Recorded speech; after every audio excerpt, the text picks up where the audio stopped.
जैसा कि आप जानते हैं, अगले वर्ष 2024 में 28वीं लोकसभा का चुनाव होने जा रहा है।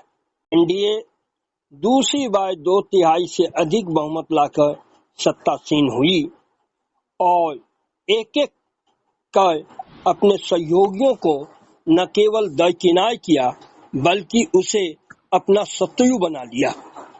महाराष्ट्र में अपने साथी शिवसेना को सत्ता से हटा दिया तो बिहार में जदयू मौके की नजाकत को भांपते हुए भाजपा से छिटक गई और राष्ट्रीय जनता दल से गलवाइयां कर ली। आरसीपी सिंह को आस्तीन के सांप बनाने की नाकामयाब कोशिश की। अरविंद केजरीवाल के पक्ष में सर्वोच्च न्यायालय का फैसला आया। उस फैसले को अमल में आने से पहले उसे रोकने के लिए अध्यादेश ला दिया। आपको बताते चलूं कि 1975 ईस्वी में श्रीमती इंदिरा गांधी ने देश में आपातकाल लाई थी। सभी विरोधियों को जेल में बंद कर दिया था। फलतः धूल विरोधी कम्युनिस्ट, जनसंघ और समाजवादी दल एक झंडा के नीचे आ गए। जयप्रकाश नारायण के नेतृत्व में सभी ने मिलकर चुनाव लड़ा। उस समय प्रधानमंत्री का कोई चेहरा सामने नहीं था। चुनाव जीतने के बाद निर्वाचित सांसदों ने मोरारजी देसाई को प्रधानमंत्री चुना था। 46 वर्षों के बाद इतिहास दोहरा रही है। उस समय कांग्रेस के खिलाफ सभी एकजुट होकर चुनाव लड़ रहे थे। इस बार सभी विपक्ष एकजुट होकर भाजपा के विरुद्ध चुनाव लड़ने के प्रयास में लगी।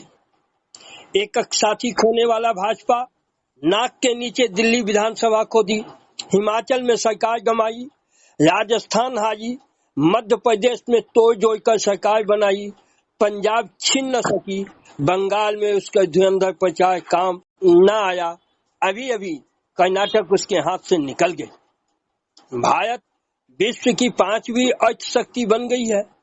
सुरक्षा के मामले में खर्च करने वाला अमेरिका और चीन के बाद तीसरा देश बन गया है।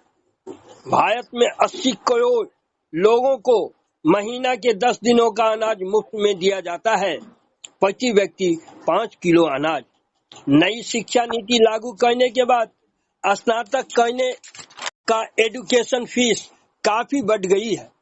उच्च शिक्षा से गरीब लोगों को वंचित रखने का कुटिल प्रयास है। उच्च शिक्षा अब केवल संपन्न लोगों के बच्चों के लिए सुरक्षित हो गया है। मैं आपको बताते चलूं कि विश्व के 10 देश Germany, Italy, France, Sweden, Norway, Austria, Finland, चेक रिपब्लिक, ग्रीस और स्पेन अपने यहाँ उच्च शिक्षा अपनी राष्ट्रभाषा में विश्व के किसी भी देश के नागरिक को मुफ्त में देती है।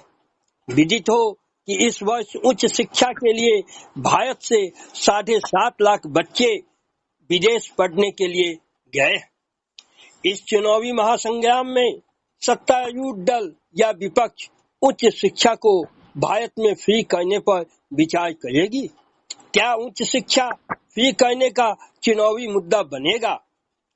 गांव ग्रामीण में एक प्रसिद्ध कहावत है, 2 पैसा दे दो लेकिन बुद्धि ना दो। उसी तर्ज पर हमारे देश की सरकार काम करती है। मुफ्त राशन, मुफ्त बिजली, महिलाओं को मुफ्त बस यात्रा, किसानों को सालाना 6,000 रुपया। प्राथमिक और माध्यमिक शिक्षा फ्री है। आप कुशल मजदूर बनने लायक पढ़ो। जिस देश के प्रतिभा की रास्ता रोकने गरीबी खड़ी है, उसका कितना भला हो सकता है। आगामी लोकसभा चुनाव का मुद्दा है हिंदू मुसलमान, अगड़ी, अति पिछड़ी, दलित, आदिवासी जाति। कभी चुनावी मुद्दा मंडल और कमंडल रहा था। मुट्ठी भर संपन्न लोगों की समृद्धि बढ़ती रहेगी और गरीब रोजी रोजगार के लिए हाथ फैलाते रहेंगे। यही हमारी नियति है, इसे स्वीकार कर लिया है।